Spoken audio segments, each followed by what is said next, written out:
Good afternoon, everyone. Welcome to Nkuhuma Game Reserve and welcome to WildEarth this afternoon on a really lovely, hot, sunny autumn, or rather late spring, late autumn, early winter afternoon. And down on near Philemon's Dip, we're catching up with some lion that was seen this morning. My name is Marc. Brian is on camera with me this afternoon, and we also have Scott and Liam that are out on the other vehicle. We'll be crossing to them at some point. I've just come back from leave, as you all know, or for those of you who don't. I've been away for a little bit, so it's great to be back. We're great to be back in the seat of an old friend of mine, this vehicle that we call the Jigger, which means turn. Jigger is to turn.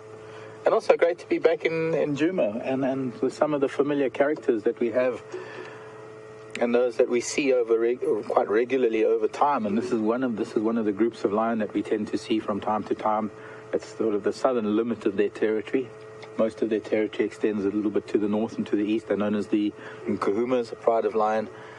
And I was anticipating one or two of them getting up because, as you can see, they're lying in the shadows of a not very thick bush willow. And as the sun starts going down and the shadows start getting longer, the cats that are lying on the western side of the shadow are going to be exposed to the sun shortly, and they're going to have to get up and move with the shadow, and they're actually probably going to come out from underneath the bush where they're lying and hopefully lie in some of the open shade as this youngster did now. But it is a hot afternoon. I believe we're at about 30 degrees Celsius this afternoon, or 32 even. It's roughly 90 degrees Fahrenheit. And, well, for getting close to the middle of winter, it's certainly a beautiful afternoon. I believe evenings are getting quite chilly here. I've been down at the coast where it's a completely different season. It tends to be a wet winter as opposed to a dry winter up here in the Kruger National Park. And it's already rather chilly down there. Had to spend most of the time down there wearing longs and shoes and covering up with a scarf. But had one really beautiful day that I was able to wear shorts and put my feet in the sea. Brian panning this lovely wintry sky. We tend not to have too much cloud in the winter months. They tend to be very, very pale blue skies. There's a lot of dust in the air. There would be fires too in the rural areas just outside the reserve. That tends to make the horizon a little bit hazy. But that hazy horizon translates into a really beautiful sunset later on in the day.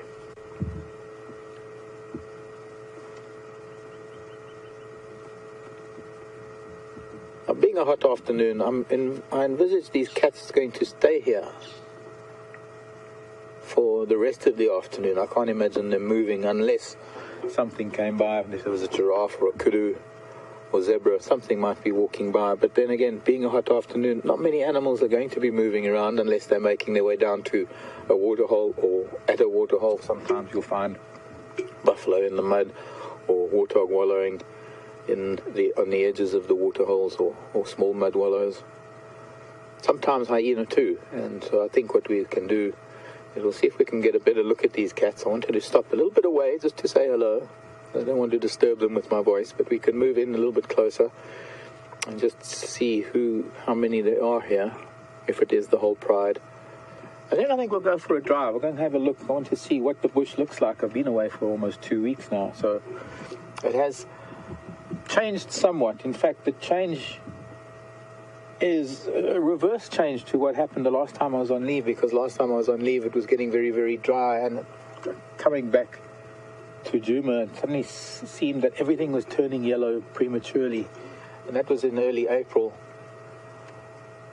Whereas now there has been a little bit of rain, so there's a little bit of green that is poking its head out from the little bit of rain that we had. I think it was just before I left, as well as I think just after I left to go on leave, there was some rain too. And that's kind of delayed the very, very dry conditions of midwinter. Very typical late May. I'd like to see if we can find out what the impala are doing, because they should be in the middle of their rutting season right now.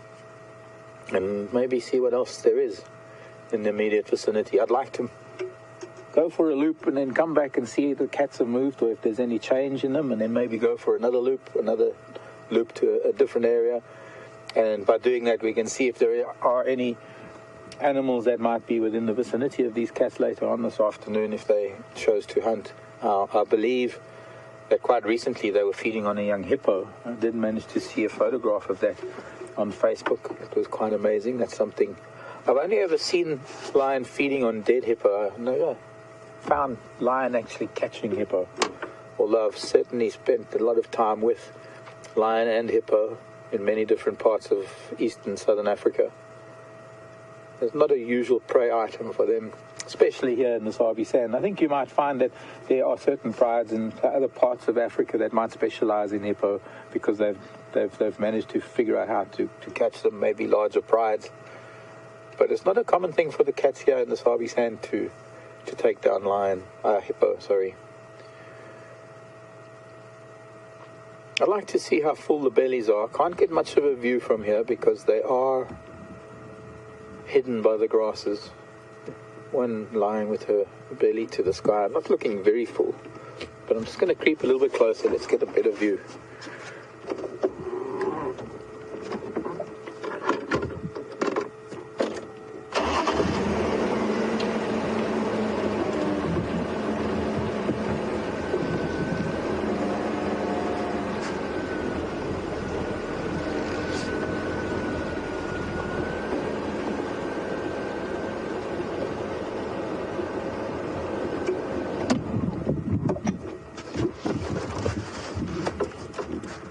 Unusual that they are so close together on such a hot day, but that's possibly because the shade isn't that big.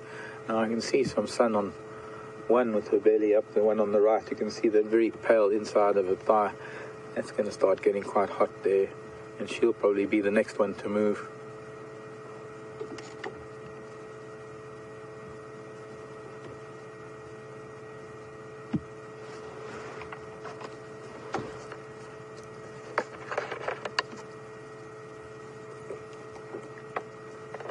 Diane and Donna, Inga and Afira, hello to you all, shalom.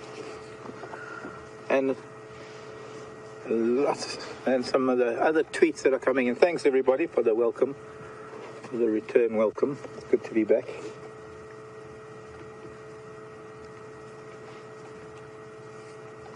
Feels like I've been away quite a while. It was quite a long break, but it was super to be down in the Cape, but we'll talk about that later, and I think not right time to do that now. So a carpet of cats, and we'll sit around for a few minutes because I think that one cat's going to get up. I think she'll start getting hot pretty soon, and she'll need to come and move into the shade.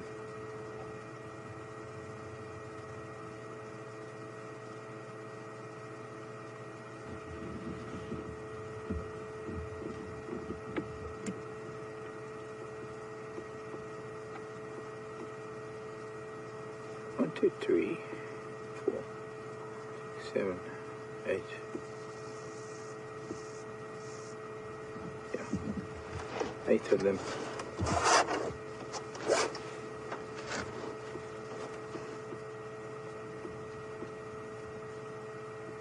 Is that maybe the little boy? I'm not sure. Could be the young male that I'm looking at.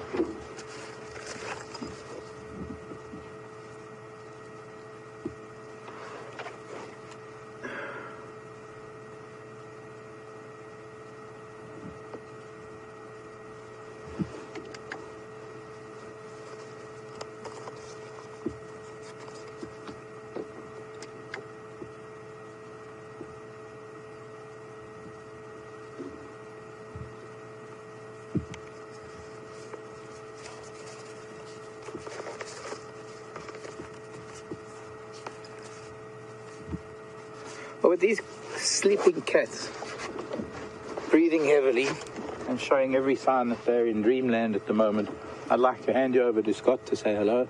Scott and Liam are up in another area of the property. I'd like you to go and see what they have. They're heading to one of the dams as well. I'm going to move on from here, maybe make our way towards Treehouse Dam, see if there's anything there, and I'll see you a little bit later. I'm going to join Scott and have a good time there, other side of Djuma, and we'll find something else. Coming back, no doubt.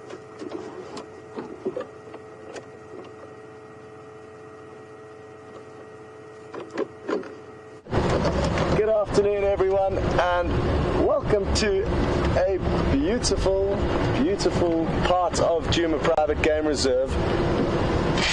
VM's on camera this afternoon, and we're approaching Buffelshoek Dam, so it's a great time for you to have joined us. As Marc would have mentioned, it is quite warm today, so I'm hoping that the waterholes are going to be a very popular hangout for a lot of the animals. There are a few waterholes around, which obviously increases the options to the animals in terms of drinking places and places to rest and relax and wallow in the cool water.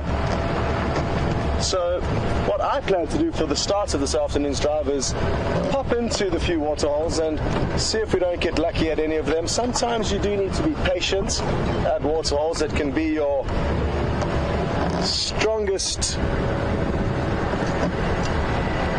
thing that you need to work on in order to make the most of waterholes, because you could arrive at a waterhole and there may be nothing there, but if you wait 5 or 10 minutes, a whole flow of animals may begin to appear, and it is often the case. So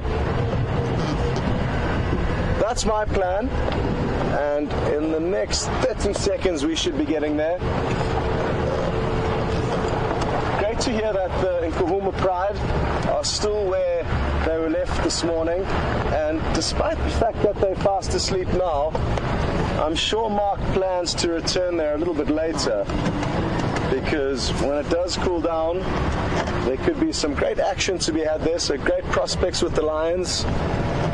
And now that we know that the lions are there, both of us can go and search for other things while we wait for things to heat up. Heat up in terms of the lions' action, cool down in terms of the weather.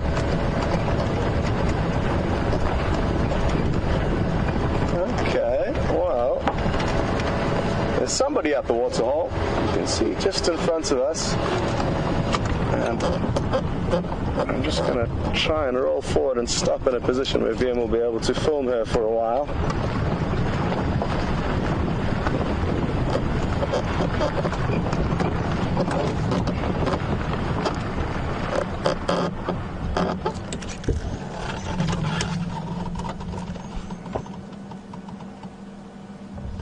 Well, there's a whole host of different animals now that I'm slowly beginning to see, but we're not in the best position at the moment. This is a female kudu. Very large ears and those vertical white stripes. She got a fright. There was some impala running off to her left, and she wasn't too sure what exactly they were, so she actually ran towards them to establish what the potential threat was. There's another animal coming through now, VM. If you just stand by to the left there we go. Well, she's walking across too. I'm not sure if it was a bushbuck or an inyala. There was another antelope also heading off. Well, here comes another kudu. So we've got lucky. It appears though that we may have missed this specific drink session. Now a family of inyala are coming past. So already 3 different species of antelope in under a minute. Now that's what I thought was a bushbuck. It's a young male impala, inyala rather, at the back of the herd. And you'll notice he has a chocolate brown coat. The females have got a rusty orangey coloured coat. So quite easy to distinguish male between female, just in terms of their coats. But you'll notice that he also has horns, which the females lack. And they're much bigger than smaller than the kudu. Even though you just got a glimpse there, it was a female kudu and a male inyala, yet the female kudu dwarfed him. So, relatives, they're all part of the spiral horned antelope family. But the kudu are the largest spiral horned antelope we get in this area, then the inyala, and then the bushbuck.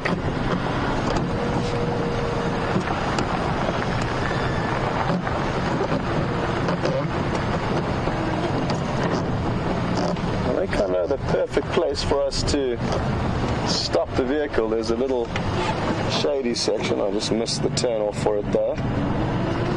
And we can sit and wait and see what arrives here. We don't have to wait too long, but let's just give it a try. Quite often in national parks throughout Africa, you get hides or lookout points that are built structures, and they allow you to get out your vehicle and go and sit in a place in silence, waiting for the action to unfold in front of you. There's often a very thin slit that you can see through, so you are hidden, hence the name a hide.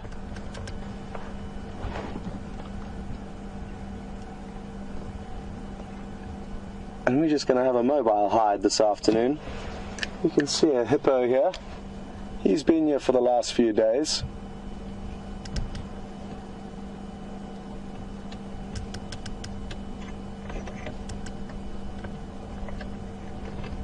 Now I'm guessing it's the same hippo. There's a few fairly distinctive scars on its back, but he won't be the only hippo walking around with scars. They fight very aggressively with one another for territories.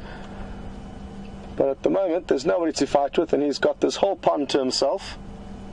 I think it's a male, but difficult to tell when they're in the water, especially if there's not a female that you can compare them to.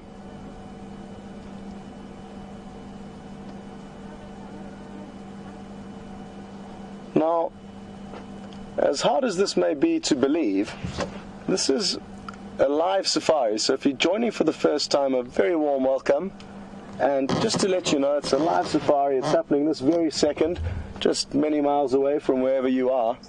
And not only is it live, you can also ask us questions at any stage, and to do that you would hashtag Safari Live on Twitter, or send an email through to questions@wildearth.tv. And to all the regular viewers, I haven't forgotten about you. Thanks for all your support and for joining in. And I'm looking forward to this afternoon's adventure. I must be honest, both VM and myself are wondering where the leopards are hiding. In the last week we've had only one leopard sighting. It was a sighting to remember, though, one of a beautiful, beautiful dominant male leopard called Mvula. And that, I think, was on Wednesday. We haven't had many tracks to follow up on. They just don't appear to be anywhere near us. That, of course, is not necessarily the case. They could well be in our area, but simply have made a kill in the middle of a block where no roads drive nearby, and they could be stuck there for 3 days feeding on an impala quite easily, and then we'll lose track of them. At this time of the year, when the male impala are rutting, they do become one of the prime prey species for leopard and lion and any of the predators that feed on impala-sized prey. So I'm guessing that's where they are, and hopefully if they have made a kill, they finished that one and now need to move around and lay some fresh tracks down for us on either the roads or any of the animal trails that crisscross through the Nkuhuma property, because we need some clues. Well, let me actually correct myself. It helps to have clues in order to try and track them down, but just as easily we could be sitting here with no alarm calls and no tracks, no idea of a predator being anywhere nearby, until it pops into view, and that would certainly make my afternoon. There is one predator already here, though, and it's a predator that we watched yesterday afternoon, having an incredibly successful hunting escapade. We saw it catch about 3 or 4 fish, this grey heron, in the space of a matter of minutes, and some were fairly decently sized. So let's see what happens here. I haven't been keeping a very close eye on it. I've been scanning all of the bushes and shady spots around the dam. but it does seem focused. You can tell by its body language and posture that it's certainly not having a snooze, and the way that it very slowly, the way it very, very carefully places its feet into the sand, and it'll use its feet to slowly kind of unravel the lower crust of the dam wall, and that way try and disturb little fish. And I guess when it feels the fish with its toes, it just stabs in the general direction with that very sharp beak and tries to latch on to the fish. It was also hunting in this very, very same area yesterday afternoon. It's obviously a tried and tested hunting ground. The water seems quite shallow. You can notice by the length of its legs, it's hardly disappearing into the water.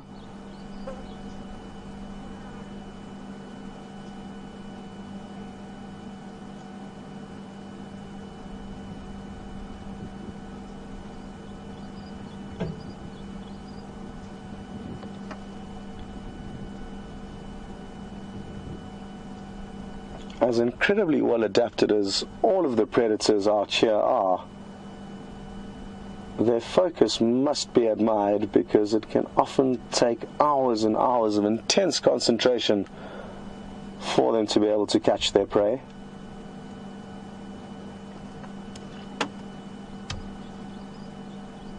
Now, you don't want to blink an eyelid, because as soon as it does sense a fish getting nearby, it spears that sharp beak of his into the water at a lightning rate.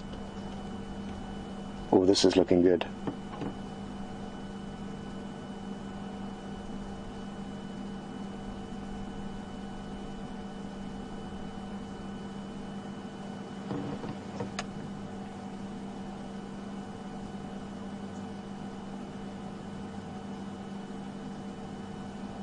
Wow! He got one! No. Didn't he? Don't know. I don't know if he's swallowing litres and litres of water. His head was under the water for quite some time. Okay, well, it sounds like that was a miss.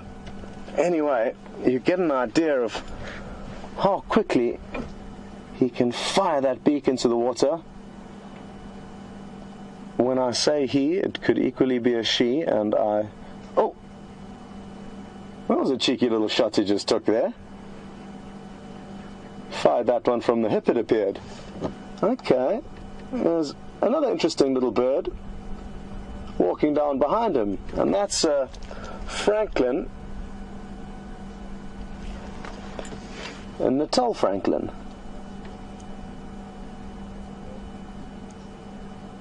And not only does this dam provide birds like the heron, a fish hunter, a permanent home and place to find food, it provides many other birds that don't rely on water permanently, but it does provide a lot of them with a place to drink. So sitting at waterholes can be a great place to do birding. And again, the hides that I've spoken about that are very often in national parks and in private game reserves are often small wooden boxes that you sit in comfortably with narrow slits to see out, and they are often positioned in places like this around a waterhole where you can get to do... Oh, the heron did a 90-degree... Oh, no. Well, obviously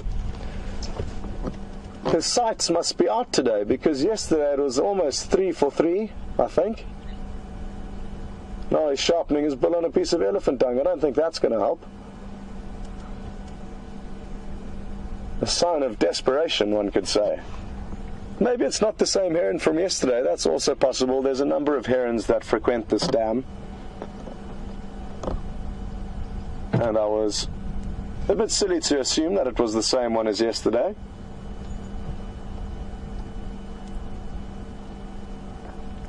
Just like humans, all the animals will have certain traits that they are good at and others that they are not so good at.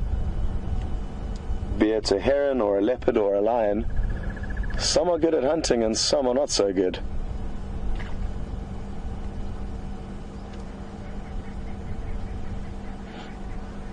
Well, I was hoping for a little bit more life and action here. It doesn't seem like it's going to be the case, but then again, I did say that we need to be patient, and here I am already getting itchy feet. But let's give it a few more minutes. I'm sure if Marc bumps into anything exciting, he'll be sure to let us know, so we're not missing anything with him.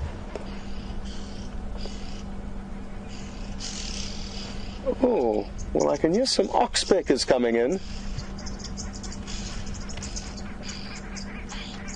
They've landed in a dead tree nearby. Now, I wonder if they were just coming to this waterhole for a drink, or if they were coming in the hope to find some herbivores here that they could try and feed off. They feed on the parasites that suck the blood from herbivores. And you would have heard them flying in, and now you can see them. Red-billed oxpeckers. You can see the one on the top is holding its beak open. It's sweating. A great indicator of how hot it exactly is this afternoon.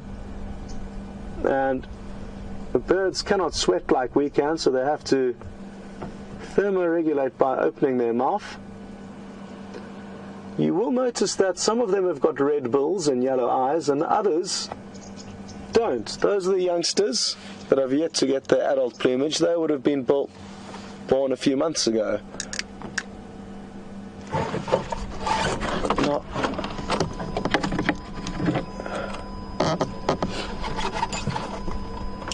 well, seeing as though these oxpeckers have disappeared out of shot, and also seeing as the fact that they're probably going to fly away fairly soon because there's no herbivores here, let's head over to Marc and see what he's up to, and if he's had any luck, we will see you all a little bit later.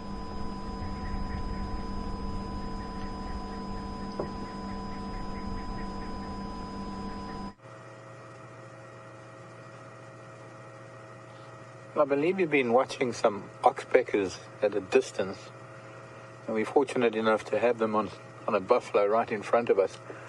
We've come down to Treehouse Dam, and interestingly, very similar activity around here to I think what you've been seeing at Buffelshoek Dam, in terms of we had a herd of kudu that were here. They moved off, they didn't stay too long, came and drank and left. And there's a bachelor herd of impala just off to the eastern side of the dam, below the dam wall. I can hear one of the rams rutting, making his rutting noises, but there's clearly a state of calm because the young rams that are in the bachelor herd are making their way over to the water in ones and twos, and there's a little bit of interaction amongst them, sorting out their own hierarchy as young as they are, and a little bit of, I wouldn't say sparring, just a little head-butting here and there. So we'll see if they might come too. Behind them in the distance, all I can see really, I don't know if you'll be able to see it, maybe you've got a better view, is a zebra. I'm guessing a stallion. He's standing behind a bush at the moment, but there's a zebra present as well. So we've had kudu, impala, zebra, there's the buffalo here, there's a hippo fast asleep in the water. All we can see is his back looks like a rock, and every now and then his nostrils appear as he takes a breath. It's an automatic response for hippos. While they're sleeping, their heads rest on the bottom, their feet will be tucked underneath them, and they'll be lying on their sternum, and his head will come up automatically for a breath and then sink back down again.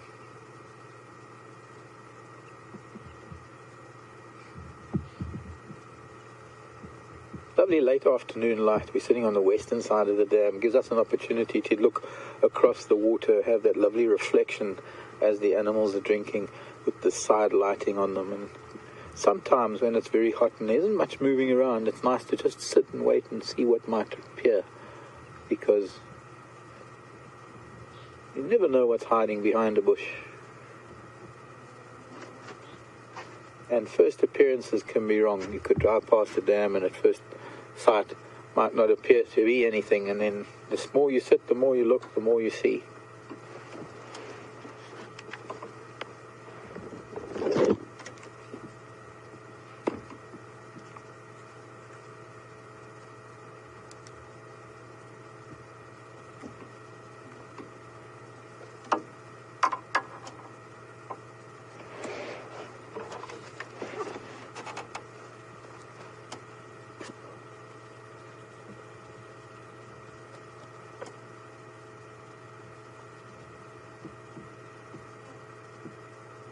Norman in Tennessee wants to know, different species of animals ever crossbreed? Normally not. Antelope. Oh, antelope species. No. Yes. They can. But under normal circumstances where antelope who can crossbreed, under normal circumstances, they wouldn't be in the same area, and the only time they have crossbred is when humans are putting them in the same area, and so you get a kind of a hybrid. If I think of the bontebok and the blesbok, that are both very similar, that have crossbred through landowners putting the two species in the same area. But nature has got wonderful mechanisms to prevent crossbreeding amongst all forms of life, not only just antelope. And it starts with appearance. I think to some degree, most certainly the main ingredient of it all are the pheromones that are given off when a female is in estrus, and the effect that has on the male of the same species in terms of how he perceives the females, and all males have a very special sensory organ towards the back of the throat, as known as the Jacobson's organ. It is an organ that picks up species do not react to the pheromones of another species. Now, of course, there are always mechanisms that can be, or rather, there are always times when those mechanisms that nature's put in place can be overcome. As I said, there have been times when antelope have been kept in captivity that there have been crossbred or crossbreeding. Not really captivity, but just putting antelope of a similar family in the same area where they ordinarily wouldn't cross paths. So I suppose the fail-safe for the pheromones is the fact that maybe the appearance of the animal and the mating habits of the two different animals don't match, and so that's another sort of fail-safe. But that also can be bypassed, I suppose. And then there's another fail-safe. There's always something. Nature's got mechanisms in place that will cut off the possibility of crossbreeding right throughout the spectrum of nature. And it goes as far as the genitals not matching, and then if that still doesn't keep the animals apart, then perhaps the sperm not meeting with the egg. And I suppose if that still doesn't work, then the final result will be a sterile animal, as we have with the donkey and the horse that are crossed to make a mule that doesn't breed, or a donkey and a zebra. Close relatives, that there is actually there are a lot of hybrids of the two species that are still able to breed, as far as I'm aware, and it's very, very hard to actually get purebred bontebok these days.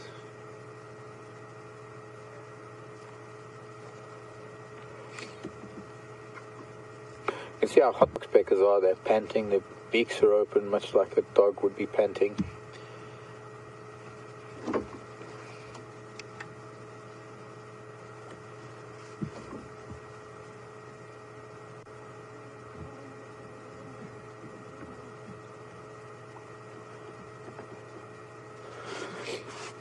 Hello to Suzanne. Suzanne's in the Netherlands asking whether the dams ever dry up. Some of them are likely to. Twin dams is a very small dam. It's possible for twin dams to dry up. This is not a very deep and a very big dam, this one here, a treehouse dam. It's also quite possible that this could dry up. And we've known from the past that Gari Dam dried up a few years ago, some time ago. So it says, and yes, it is possible that they can dry up, and it is always dependent on the early rains in summer, or good rains in summer for that matter. You see, the first rains that start falling in the springtime get soaked up and disappear so quickly because the ground and the bush is so dry and everything needs it. It takes a lot for the ground to fill up with water so that we get a lot of runoff that eventually might fill up the dams, and that takes a lot of rain. It takes a very heavy rainfall after you've had a good season of rain already. So it normally only really happens around mid to late summer that we really get heavy rains that fill up dams. Ordinarily the rains leading into summer are just the introductory rains. They're there to just feed everything. Well, the impala and the zebra is gone. We can always go down that road to see where they are and make our way back towards the lion in a little while, because I don't want to miss them waking up. I don't want to miss the activity when they do start waking up and they start interacting with one another.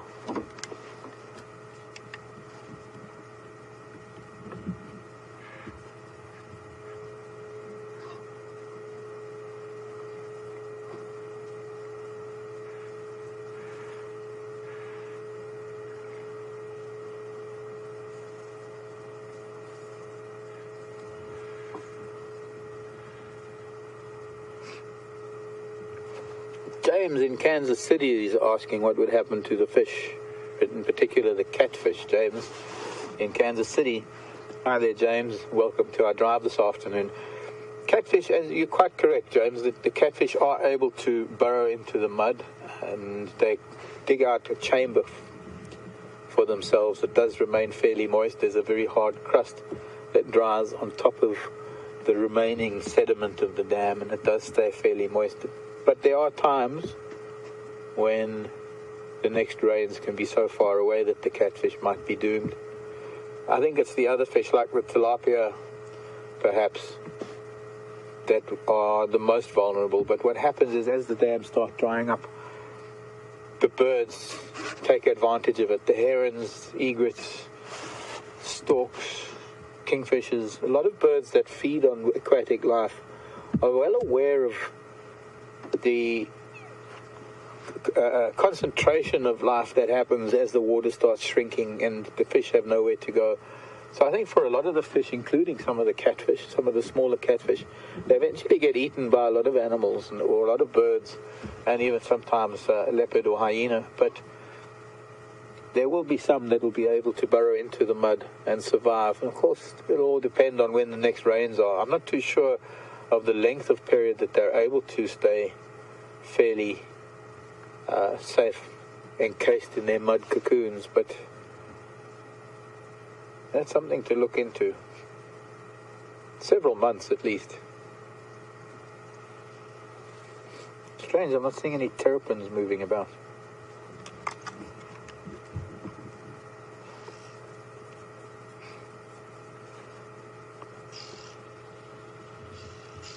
So in comparison to Buffelshoek Dam, this is barely a quarter of the size. It's all of maybe 25 yards across at its widest point.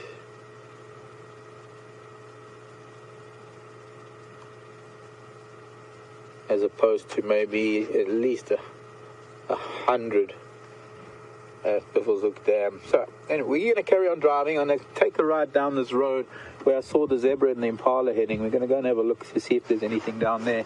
And in the meantime, I'll hand you back to Scott, and I'll let you know if there's anything exciting.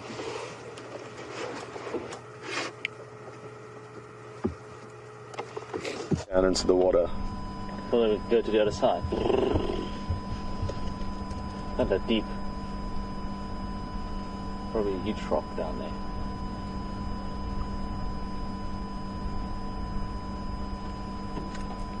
Welcome back, everyone.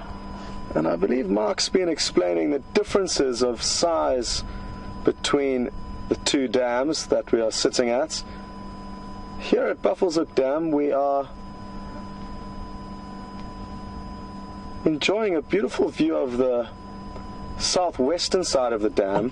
And as you can see, there's a peninsula that heads up to the right. And I'm just going to roll forward in order to be able to try and show you this peninsula and where it ends. That should do. So it's a beautifully shaped dam, and we've enjoyed many sightings of both lion and leopard around this dam, elephants, hippo, a large herd of buffalo.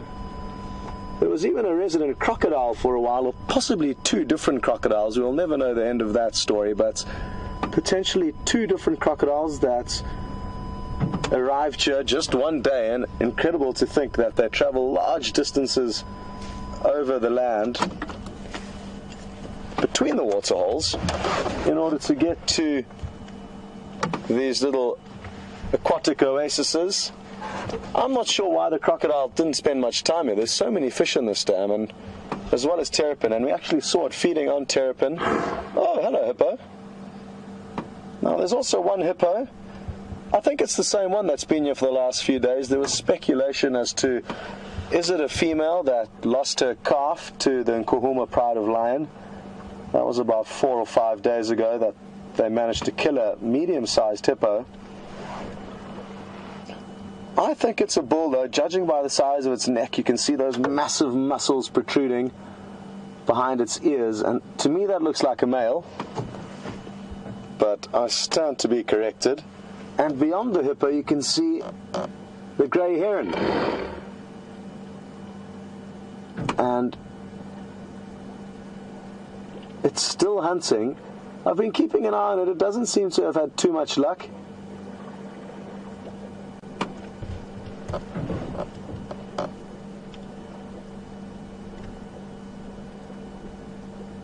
Absolutely awesome. Look at all the bubbles as he kicks up the earth underneath him. It does release air pockets, and those are all the bubbles we can see there. A muddy jacuzzi. Oh, he wasn't swimming there, he was walking, as I said, and disturbing the earth below him. They don't float, even though they are semi-buoyant like us. They don't float. So wherever you see hippo in the water, you know it's about 1.5 meters depth at the most, because that's about their maximum height, or their average height. Occasionally it could be shallower than you think, because they could obviously be kneeling down.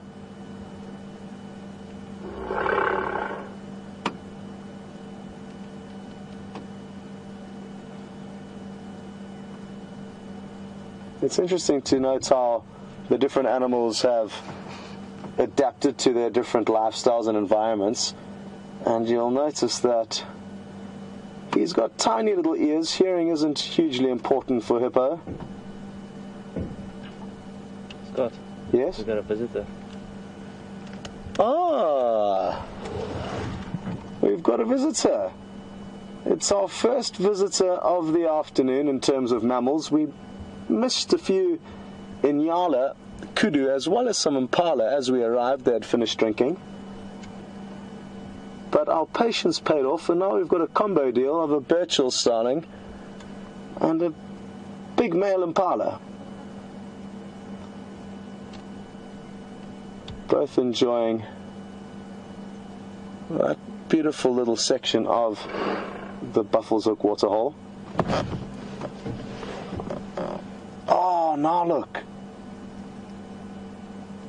You see, it really is phenomenal how the animals come in waves, and from when we arrived until now it's probably been about 15 minutes, and a whole new herd of antelope is coming in. And we're spoilt with this herd of kudu. There's a young male, a fully grown female, a fairly large male. He's not an absolute monster, the one closest to us with his head down. Got a beautiful herd of kudu, and the sunlight could not be better.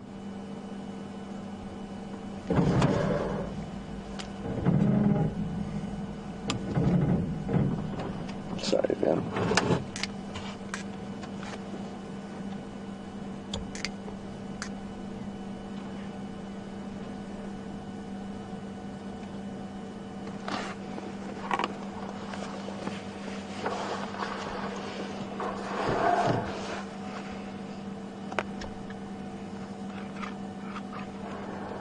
Well, just got a question through from Tim in Arkansas. Good afternoon, Tim, and welcome on board with us. Thanks very much for sending your question through.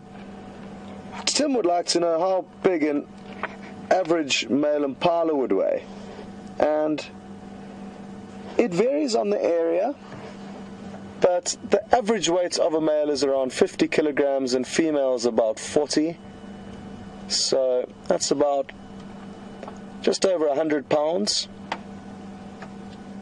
Kudu, the other antelope you can see here, are far larger, and males can weigh up to 200 kilograms, and females at around 120 where they occur.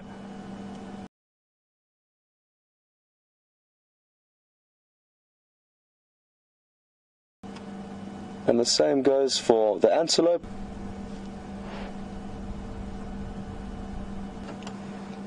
Thanks for sending that question through, Tim. I'll add on top of that is, even though 50 kilograms is not a very heavy animal, the power of these wild animals is so much greater than ours that if you had to try and hold on to those horns of a male impala just for 30 seconds, it would be close to a miracle if you pulled it off.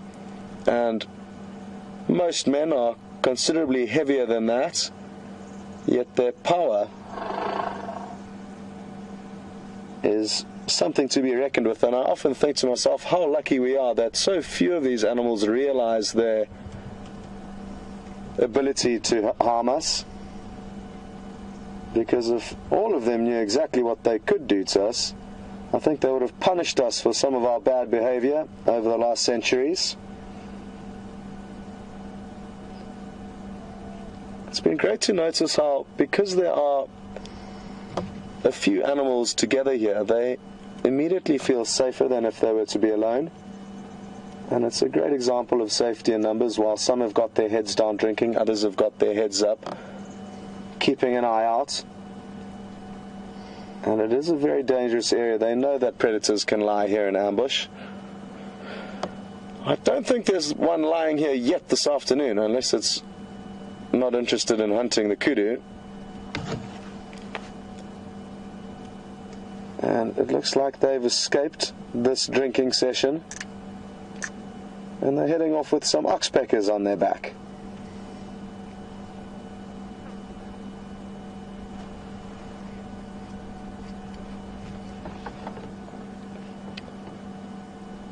Good afternoon, John, in Connecticut, and welcome to Buffelshoek Dam. John would like to know how deep the dam is, and I think the deepest point would be just over 1.5 meters.